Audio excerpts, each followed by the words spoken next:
CHANCENKARTE, I tell you, this is one of the last steps that you should be doing. And you're just coming here without having applied to any companies whatsoever from India itself or from your home country itself. That is a bad idea.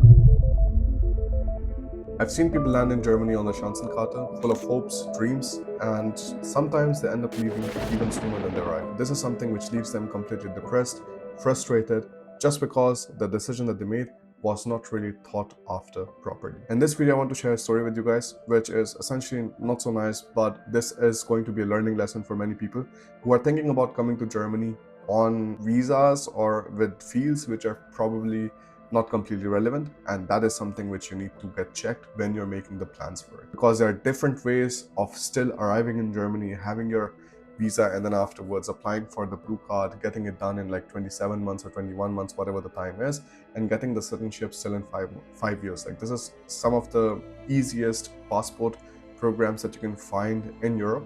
But again, there has to be some planning for this. So let's jump into the video with that. This was a post in our Facebook group, and we saw somebody wrote that, "Hi everyone, I've recently arrived in Germany on the CHANCENKARTE visa. I belong to human resource domain, and after interacting with many others here on the same visa, I have realized that ground reality is very different from what we expected. It's incredibly difficult to survive here.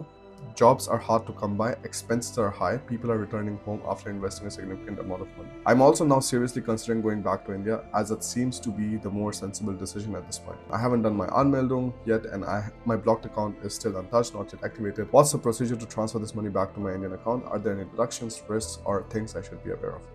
Would appreciate help from anyone who has been through this or has proper information. Thanks in advance." Now I'm going to break this down step by step so that you can understand like what exactly could be the problem points that I'm seeing here as somebody who has close to 10 years of experience in guiding people to Germany and making sure that when they come, that everything works smoothly so that they're able to actually live their dream and not be another case where they have to go back home like just in shambles. So let's go through the points one by one. This is going to be something that you can essentially list as bullet points so that you have some notes ready for you towards the end, so that you know that you're not making the same kind of mistakes also. The first thing that I see here is arriving on CHANCENKARTE. Now again, it is not a problem, but it has definitely been sold as the golden ticket to Europe by many influencers, by the German embassy itself, and many times I just feel like what they are trying to say about the CHANCENKARTE, it's like really not matching what the ground reality is. The first thing that I see here with even people who are thinking about coming on the CHANCENKARTE is they do not check if their domain actually makes sense for Germany at all. In human resources or personnel management, you're not really having very good chances of actually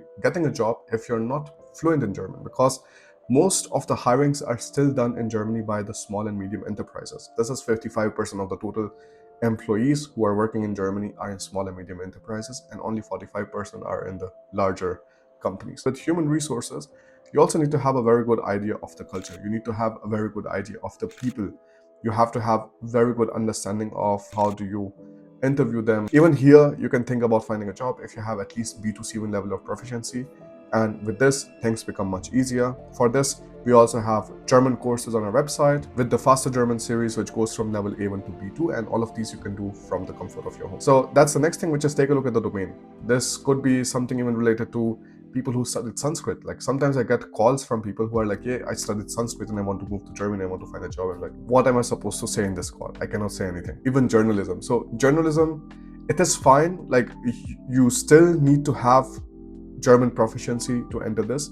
Without this, it becomes difficult. Do not take a look at a few selected examples where they were able to enter the media industry with just English proficiency and say the same is going to happen for you. This is generally not the case. Spending your entire strategy on seeing those outliers is a bad way to just like make sure that you're going to fail. So take a look at the general scenario, take a look at the skills required, and then decide if coming to Germany on the CHANCENKARTE makes sense or not. Also, another important thing to keep in mind is that when you're coming with CHANCENKARTE, do not wait till the very last moment where you are coming to Germany and then you're looking for jobs. The third thing, which I'm going to talk about here, which is not a part of this post, is that when you're coming on the CHANCENKARTE, I've spoken to other people also who are essentially who came to Germany on CHANCENKARTE, and then afterwards they're like really desperate and they're like, "I'm not able to find an accommodation right now because my salary does not exist. All I have this blocked account."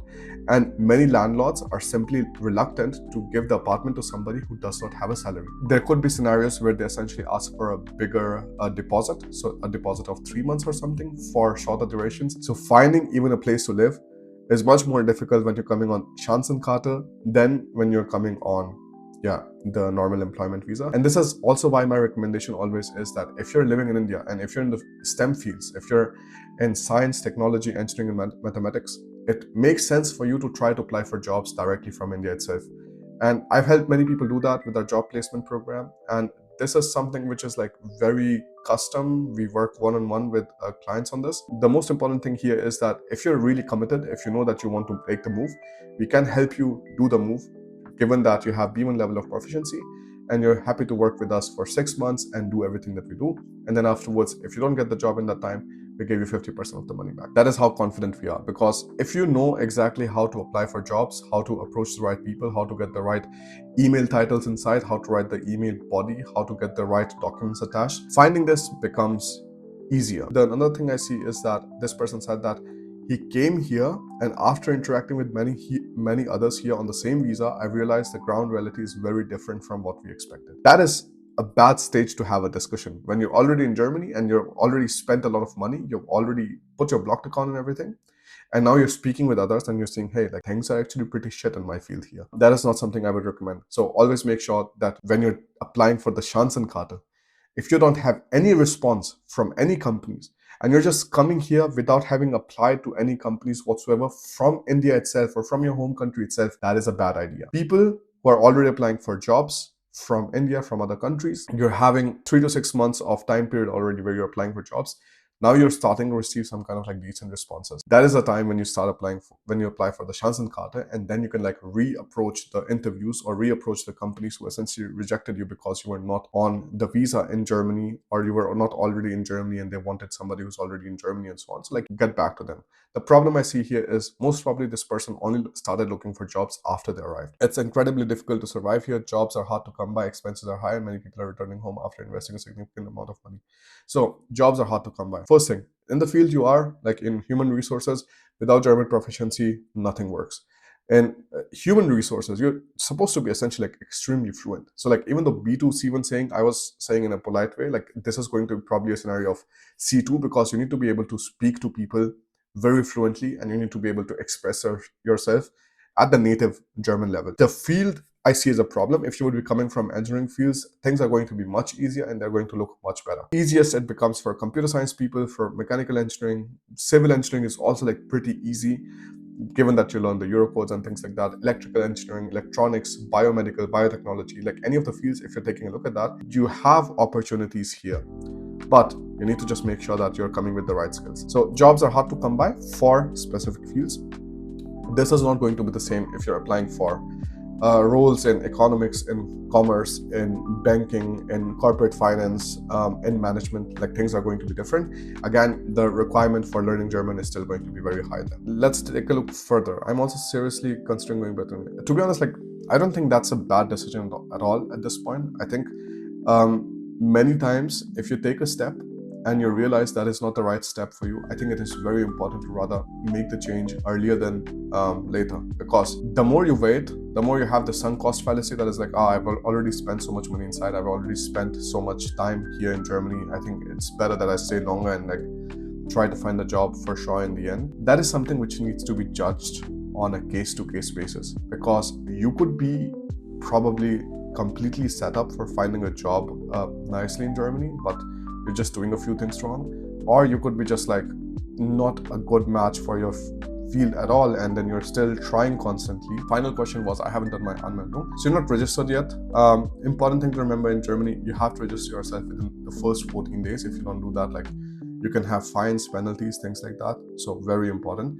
And my blocked account is still untouched, not yet activated. So the thing about blocked account, like giving the money from the blocked account back, generally like within India, is that if the visa gets rejected, you get the money back fully without any kind of deductions. But I know if your visa was granted and you were able to travel, or you did not travel at all after granting the visa, there are some deductions, but these are not like major deductions which takes most of your money away. These are like minor things. So that is something you can speak to the blocked account provider, in this case Expatrio, and you can essentially get in touch with them and get this sorted. This should not be a big problem at all. So in general, I think anybody who is like thinking about doing this, please really speak to somebody, take a look at the market, take a look at the entire job scenario. CHANCENKARTE, I tell you, this is one of the last steps that you should be doing. CHANCENKARTE should not be your first step, like it is advertised everywhere that, oh, just come on CHANCENKARTE, you can work part-time here in Germany and there is no problem whatsoever. No, there are many problems. And if there are problems, I'm going to like share them with you.